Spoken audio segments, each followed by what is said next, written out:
بيتك هتعيش فاكره لا شقه وانت اليوم التاني على خنقه بقى بخنقها بقى فاهمه. خلاص بقى ما ينفعش تعيش معانا بنفس الشقه دي. طب ولو اول اسبوع في الجواز؟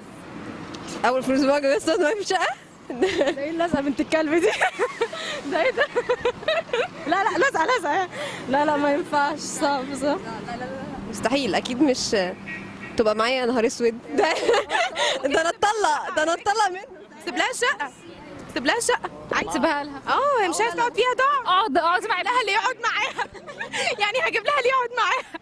ميرسي وخطوه عزيزه وما نجيبكيش في حاجه وحشه. انا اسفه ان انا تعبت حضرتك. لا ما تعبتنيش على ايه؟ ميرسي يا حبيبتي ليكي، وانتي نازله خدي السلم اللي على الشمال. ها تعملوا ايه عشان تكسبوا رضا حماتكم؟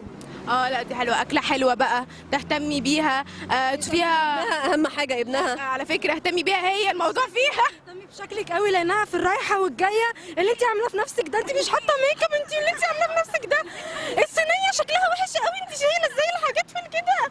لا بصي بقى بجد حاجه نيله يعني. طب قلديها، قلدي الحمو. اقلدها؟ بنتي اللي انت عاملاه في نفسك ده.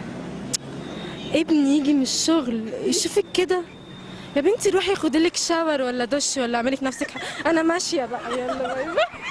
انا جبت عليكم وماشيه. انا جبت. هي بتبوظ. لا حموات. لا وعارفه ايوه في حمام بتبقى اصلا بتقولي ما ينفعش كده خالص ابدا. ايه اللي انت عاملاه ده؟ ما ينفعش كده، انت سايبه البيت كده، انت سايبه البيت كده. فين الاكل؟ انا مش شايفه اي اكل. ابني هيجي ياكل ايه؟ وبعدين ما حضرتيلوش الحمام معقول عشان يعرف امتى.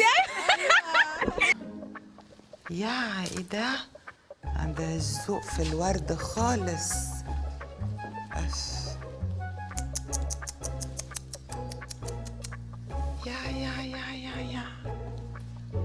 يا حبيبي يا محمود، كنت عايش عندي البيت بيهفهف. انا هعمل النهارده مكرونه. انا ابني ياكل مكرونه. بس انت املي بطنه كده حمام بقى، انا مش عارف ايه. على اساس انها كل يوم بتاكلوا بط.